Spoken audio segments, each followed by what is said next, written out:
Hello Wargamers, it's me Callum from TableTopBanter, and today we have another video for you.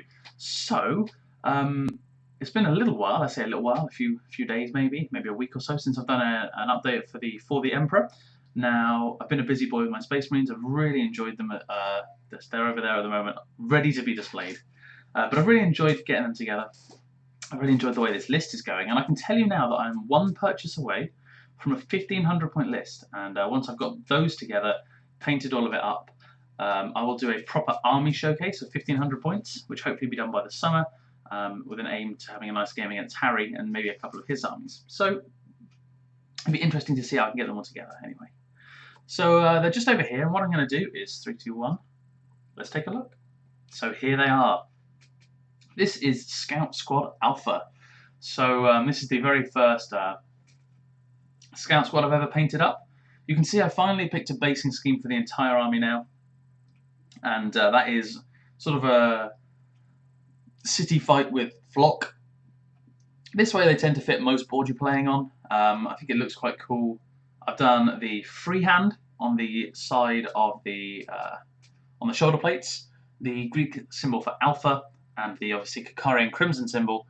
And yeah, well, here it is. Basically, you can see it's 5 Bolter Scouts in a Landspeeder Storm. Now, the reason this is because they can cause a bit of a nuisance. So, fluff-wise, my army is very young. It's very scout-driven, with a few tactical marines and then a few veterans. So I wanted plenty of scout units, and I want them all in Landspeeder Storms, because it gives me that kind of Venom feel, kind of the Dark Eldar MSU kind of theme going on, which I think is a really nice way to run your army.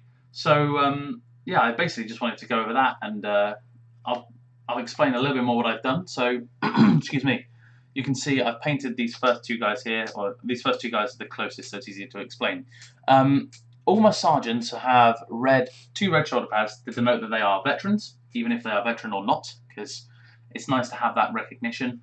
I went in with the Altdorf Guard blue for the shoulder plates. I've done a Ushabti bone with a darker wash for the cloth material, and my regular greys and reds and blacks that we've all seen develop.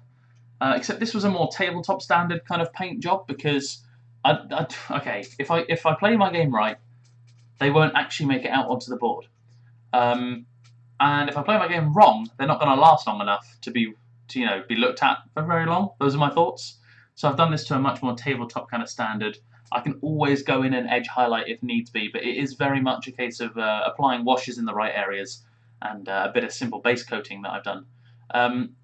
Same for the Landspeeder Storm. Absolute joy to put together, he says, kind of.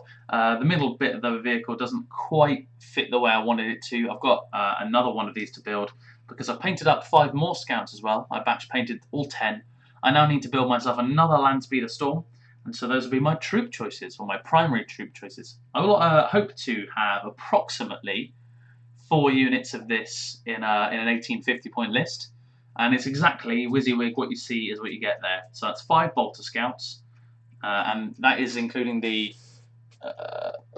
sergeant here. He has a bolter instead of a bolt pistol, and a Landspeeder Storm with heavy bolter and Cerebrus launcher.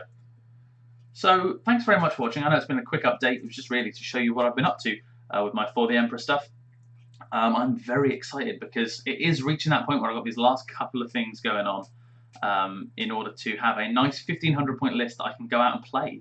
And it's been a slow grow. I mean, obviously we've seen it come from practically nothing to where we are now, and I've really enjoyed putting it together for all this. I've really enjoyed taking my time, buying new models, because that's not something I do very often. I normally buy second hand and strip them down. But buying new models, building new models, has been very, very fun for me to be able to get to this point at about 1250. So 250 more points to get in there. One more purchase to do, so to speak, and I'm very excited to share that with you when it arrives, or when I get around to buying it. So thank you very much for watching. Don't forget, of course, to like and subscribe and leave your comments below. Maybe have a guess at what you think the next unit's going to be. Okay, technically the unit's a bit more than 250 points. But if you can let me know what that unit would be, if you think you know anyway, I'll give you a clue. It's actually not very commonly used. And the Games Workshop store manager where I go to uni physically laughed when I said that's what I wanted as my next unit, So it gives you a clue that it's not the most competitive 250 points either. But yeah, thank you very much for watching. 2 links in the description below. One to the Tabletop Banter blog page, which has the store, commissions page, the grey library, you know the drill. And the second link is to the the Legion of Gamza Facebook page, in which you will find lots of great content from lots of great guys. As ever, it's been me, Callum from Tabletop Banter. Don't forget, have fun.